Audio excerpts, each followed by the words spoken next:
नमस्कार। अरे संदेश की धरती पर इतना देर से रहुआ सब बैठल बानी जा, सब पहले अस्थिर से बैठ जाए, ऐसे घूमत रहो तो कुछ ना बुझाए। एक बार सब लोग अपने माँ बाप और पुरखों की इस जमीन के लिए हम बोलेंगे जय बिहार। आप सबको बोलना है जय जय बिहार, जय बिहार। हतने दम बा यार, भोजपुर के नाम हंसा दिलन आदमी। नेता सब अपना खून चूस ले बड़ा सब कि मुंह में आवाजों नहीं के निकले। अब पीछे जो खड़े हैं उसको भी बोलना है, सबको बोलना है जय बिहार, जय बिहार, जय बिहार। नमस्कार। हमारा ही नाम है प्रशांत किशोर। हटाओ, हटाओ कैमरा, हटाओ ड्रोन। हमारा ही नाम है प्रशांत किशोर। हम नेता ना है, रउआ जाहिल बानी, बहुत देर से बैठल बानी, सोचता नहीं कि कोई नया नेता आइल बा, नया दल बनैले बा जेकर नाम बा जन सुराज। और नेताजी अहन कहियन की सब लोग हम रउआ सब हमने के वोट दे ही जा तो हम आवाज जीत के तारा और सब काम कही जाए। तो भैया हम नेता नहीं है, अब वोट हम मांगते ही नहीं है। वोट आज तक हम मांगबे नहीं किए। लोग आदमी को चकित बा के भैया वोट कैसे निकल मांगो, तरवा के बतावत है कि वोट काहे ना मांगी। ए भाई वोट मांगे वाला तो हर एक दो बरिस पर कोई ना कोई हम रउआ के यहाँ आवते बा। जे आई ये कहलस कि हमरा के वोट दे दो, हम आई ना तो सब काम में तहार हो जाए। ये सुन सुन के जीवन भर से हमने के वोट दे ले जाता नहीं जा। पहले 40-45 बरिस तक कांग्रेस के वोट दे के राज बनावल गई, फिर 15 बरिस गरीब के बेटा लालू जी के राजा बनाए नहीं जा। अभी 20 बरिस से नीतीश बाबू कुर्सी पर बैठल बना, दिल्ली में हमने के मोदी जी के भी गद्दी पर बैठा के देख लेनी जा। आपका और आपके बच्चों का संदेश सहार आरा भोजपुर के लइकन के जिंदगी ना सुधर तब आइल बयान कोनो प्रशांत किशोर। रउआ हमार बात सुनो, हमरा पर भरोसा करके हमरा के वोट दे तो एक का गारंटी बा कि जीतला के बाद हम रउआ संगे धोखा ना करो। ए भैया वोट से पहले तो सब बढ़िया बतियावेला, वोट के बाद आपको गला काटता। इसीलिए हम वोट मांगते ही नहीं। लेकिन अभी 15 मिनट में आप सबको एक रास्ता बताएंगे, गरीबी से निकलने का रास्ता। अगर रउआ ओकरा के सीख ली ही तो ओकरा बाद जेकरा के मन होके ओकरा के वोट दी। वोट जिसको मन है उसको दीजिए, लेकिन जो रास्ता अभी बताएंगे वैसे दीजिएगा। तो और कुछ हो या न हो, बिहार में आपके लिए, आपके बच्चों के लिए बढ़िया पढ़ाई या रोजगार का व्यवस्था निश्चित तौर पर हो जाएगा।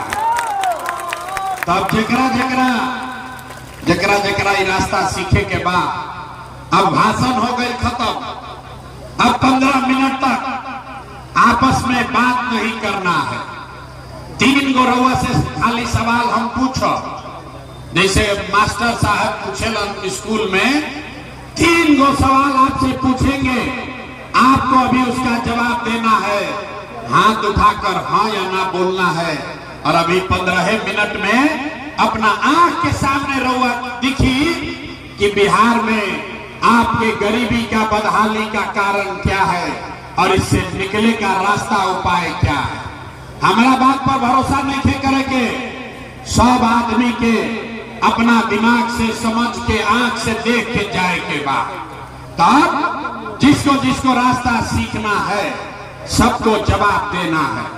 सब आदमी हाथ उठा के जवाब देवे के बाद, अभी हाथ नहीं उठावे के जब पूछब तो हाथ काहे उठावे के बाद, काहे से कि यही हाथ में सारा दम बा। जेकरा के रउआ बटन दबाई उहे राजा बनी।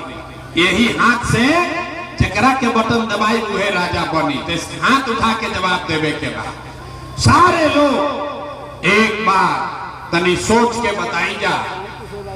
आपके गांव पंचायत में, संदेश में, भोजपुर में और कुछ हो या न हो, आप सभी के लिए, आप सभी के बच्चों के लिए बढ़िया पढ़ाई या रोजगार का व्यवस्था होना चाहिए कि नहीं होना चाहिए? हाथ पीछे तक उठना चाहिए। जो रोड पर खड़ा है उसको भी हाथ उठाना होते के चाहे कि ना? जोर से उठाकर बोलिए, होना चाहिए कि नहीं? होना चाहिए कि नहीं? होना चाहिए। अरे भाई, संदेश के जनता कितना समझदार बा। सब आदमी जो पढ़ा लिखा है वो भी कहले वाली बात पीछे करे के बीच में न तो ना बुझाई। संदेश का आदमी कितना समझदार है।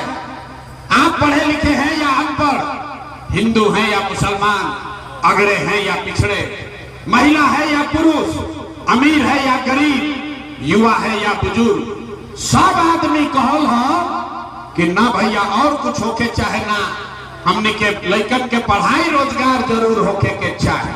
इतना बात सबके पहले ही से बुझाता, कौनो प्रशांत किशोर के जरूरत नहीं थे।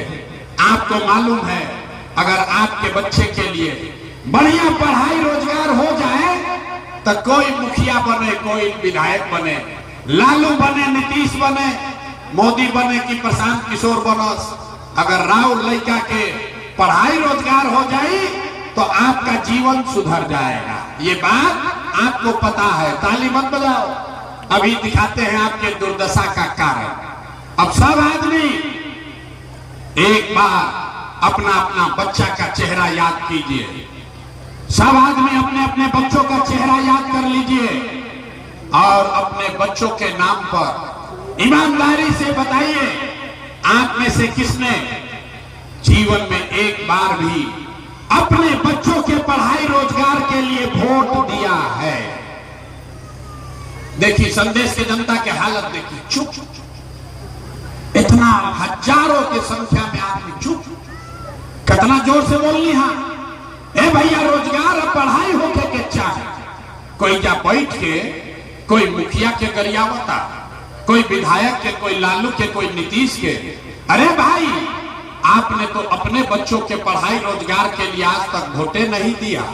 अब कोई खड़ा होके कही कि भाई हमने यहाँ के कोई पढ़ाई रोजगार खातिर वोट मांगे, अबे ना कोई। एक का गारंटी बा कि पढ़ाई रोजगार खातिर वोट दिया जाए तो वो मिली? केकरा के वोट दिया? हम अभी आपको 2 मिनट में जादू दिखाएंगे। वोट जिसको देना है दीजिए, आपके बच्चे को पढ़ाई रोजगार मिलेगा ही मिलेगा। हमरा बात पर भरोसा नहीं करे के, अपना आंख से देखे के बाद दूसरा सवाल का जवाब दीजिए और फिर जादू देखिए। सब आदमी सोच कर बताइए, आज तक आपने जिस नेता को, जिस दल को वोट दिया, वो नेता सब आपका और आपके बच्चों का काम किया है कि नहीं किया है? हाथ उठा के बतावे के बाद, बिना हाथ उठाइले ना हो, हाथ उठाकर बताइए किया है कि नहीं किया है?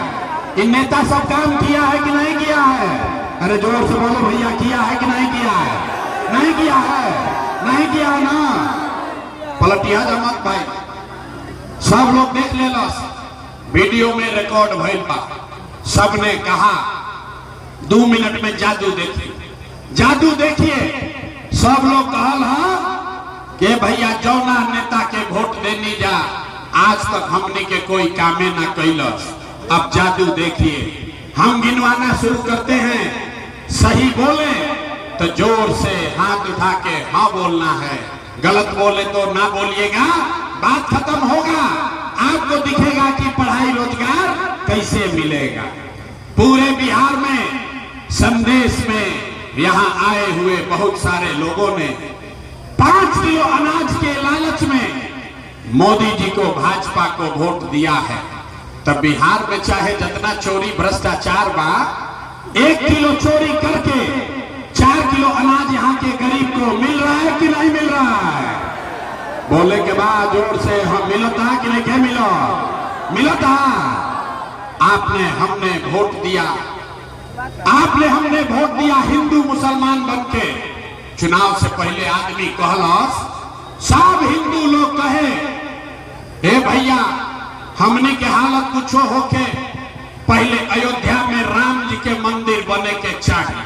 तो भैया आपके गांव में नाली गली नहीं बना, स्कूल अस्पताल नहीं हुआ, आपको इंदिरा आवास नहीं मिला, लेकिन आपके वोट से अयोध्या में राम जी का मंदिर बना है कि नहीं बना है? हथवा उठावे के बाद हाथ उठाकर बोलिए, मंदिर बना है कि नहीं बना है? आपने हमने वोट दिया, कई लोगों ने आदमी कहल ना हम मोदी के ना देव, हम तो नीतीश के वोट देव, हमारा पानी बिजली सड़क चाहिए। लालू जी के राज में बिहार में बिजली पानी सड़क नहीं था, तो नीतीश के राज में इसी बदहाल भ्रष्टाचार वाले बिहार में बिजली के बिल 1000 आवे चाहे 2000, घरे घरे बिजली आई बा कि नहीं आई? बिजली आया है कि नहीं आया है? आपने हमने वोट दिया जाति के नाम पर। बिहार में आदमी कहेला जी ही चाहे मर जाए अपना जाते वाला के वोट दे, तो आपके जात के नेता ने आपके बच्चों के लिए पढ़ाई रोजगार का बात नहीं किया, लेकिन जाति का बात और जाति का जनगणना पूरा बिहार में हुआ है कि नहीं हुआ है?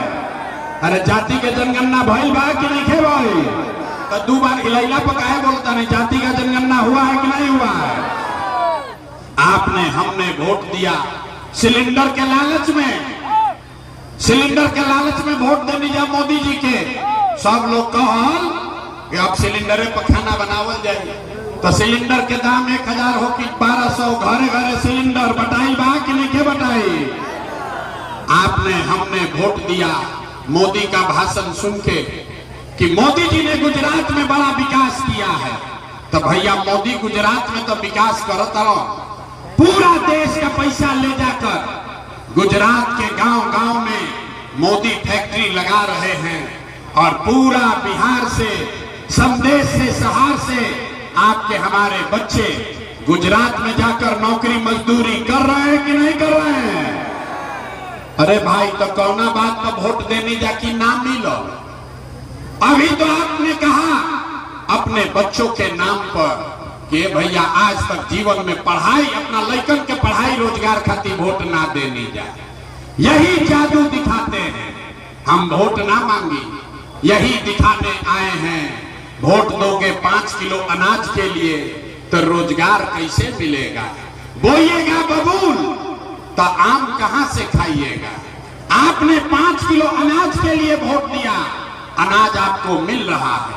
आपने मंदिर के लिए वोट दिया, मंदिर बना है। आपने बिजली के लिए वोट दिया, घर घर बिजली आई है। आपने जाति के लिए वोट दिया, जात के चर्चा चल रहा है। आपने सिलेंडर के लिए वोट दिया, घर घर सिलेंडर बटा है। आपने गुजरात के विकास के लिए वोट दिया, गुजरात में फैक्ट्री लग रहा है। आपने अपने बच्चों के पढ़ाई रोजगार के लिए वोट नहीं दिया, इसीलिए बिहार भर के बच्चे अनपढ़ और मजदूर बन गए। यही बात बताने आए। हम वोट ना मांगी, गावे गांव जाके अपन घर परिवार छोड़ के 2.5 बरस 5000 गांव में पैदल गई बानी। रउआ जाता नहीं 5 दिन बाबा धाम, रउआ हाथ पैर फूल जाता। हम 2.5 बरस पैदल चले, 5000 गांव में गए, लोगों को हाथ जोड़कर बता रहे हैं, मेरे भाई अगर आप अपने बच्चों की चिंता नहीं करोगे तो दुनिया में कोई राउर लड़का के चिंता ना करी। काहे करी भाई? जब रउआ अपन लड़का के चिंते नहीं थे तो लालू नीतीश मोदी आपके बच्चे का चिंता क्यों करेगा? यही बात बता रहे। अब आपको अंतिम सवाल पूछेंगे और फिर गरीबी से निकलने का एक मंत्र सिखाएंगे।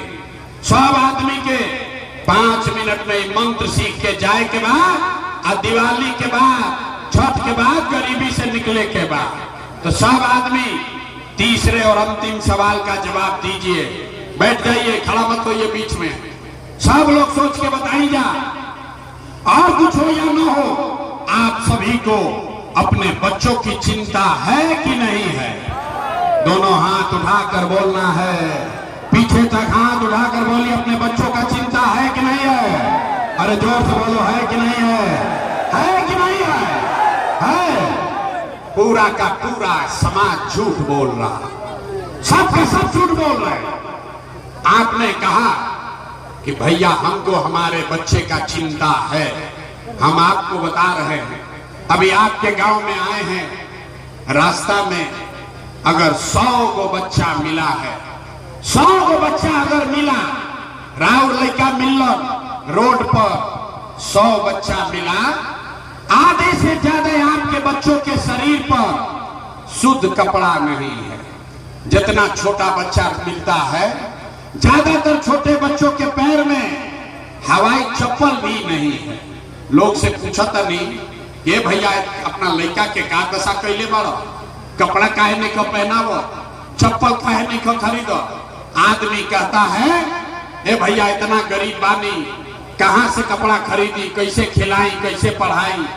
मेरे भाई, जिन नेताओं ने आपके और आपके बच्चों का ये हाल कर दिया कि आपके बच्चों के शरीर पर कपड़ा नहीं, पैर में चप्पल नहीं, खाने के लिए भरपेट भोजन नहीं, बच्चा आपका बीमार पड़ता है तो दवा डॉक्टर अस्पताल नहीं, वही नेता अभी 4 महीना के बाद अभी वही नेता आएगा और जितना लोग हाथ उठाए थे, वही नेता जात के नाम पर हिंदू मुसलमान का नारा लगा के 500 रुपया के लालच में मुर्गा भात खा के 2 गो पाउच पी के उसी नेता को जो हथवा भी उठाए थे, इसी हाथ से उस नेता को वोट देकर जिताओगे और यहाँ कहता है कि बच्चे का बड़ा चिंता है। अरे भाई, अपने बच्चों के नाम पर झूठ बोलते हो तो आप नहीं भोगोगे तो कौन भोगेगा। हम मीठा बात ना बोले, अरे अपने बच्चों के नाम पर झूठ बोल रहे हो। बच्चा का चिंता क्या होता है, अगर देखना है तो एक बार लालू जी को देखिए। लालू जी को अपने बच्चे का चिंता है।